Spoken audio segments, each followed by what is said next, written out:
लाहौर में बढ़ती माहौलियाती आलूदगी बच्चों को भी मुतासर करने लगी है। बच्चे मुख्तलिफ बीमारियों के साथ अस्पतालों में रिपोर्ट होने लगे हैं। डॉन न्यूज़ के नुमाइंदे नुमान लियाकत इस वक्त सर्विसेज अस्पताल में मौजूद हैं। इनसे मजीद तफसील जानते हैं। जी नुमान, बताएगा स्मॉग के बाइस बच्चों में कौन कौन सी बीमारियां फैल रही हैं?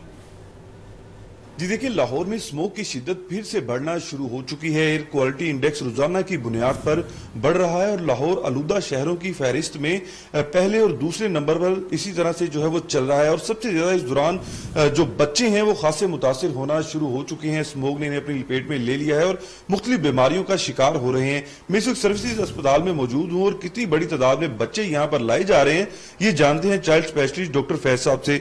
डॉक्टर साहब, ये बताइएगा कि स्पेशली बच्चों के हवाले से कि कितनी बड़ी तादाद में जो बच्चे हैं वो स्मोक से मुतासिर हो रहे हैं? आजकल अस्पताल में, हमारी ओपीडी में, इमरजेंसी में काफी ज्यादा बच्चे इस चीज से आ रहे हैं कि जो सांस के आर्जे में लाहक होते हैं। इसमें इशू ये होता है कि जो ज्यादातर ये इशू होता है कि वायरल टेंडेंसी जो होती है ना, वायरल का सर्वाइवल रेट वो लो टेम्परेचर पे ज्यादा हो जाता है। तो वो फिर बच्चे इस तरह से आते हैं कि उनमें खांसी, जुकाम, नजला, बुखार, सांस का मसला, नमूनिया, अस्थमा, तो ये वाले बच्चे आते हैं। जो बच्चे पहले इन्फेक्टेड होते हैं, जिन्हें पहले किसी किस्म का एलर्जी का इशू होता है, तो वो इससे ज्यादा इफेक्ट होते हैं। खासकर ऐसे बच्चे जिनमें एस्थमा का इशू चल रहा होता है, एलर्जी का इफेक्ट होता है, उनमें वो ज्यादा इससे मुतासर होते हैं। जी बिल्कुल, डॉक्टर फैज ने जो है वो बड़ा इस हवाले से तफसीलन बताया है कि सबसे ज्यादा बच्चे वो मुतासिर हो रहे हैं जो पहले से जिनको एलर्जी है या दमा की शिकायत है और इसके साथ साथ नजला, जुकाम और बुखार की शिकायत भी आम हो रही हैं। और बच्चों को के लिए ये लाजमन है कि इन्हें बाहर ले जाने से गुरेज किया जाए ताकि बच्चे घरों में रहें, महफूज रहें और इन स्मोक की लपेट में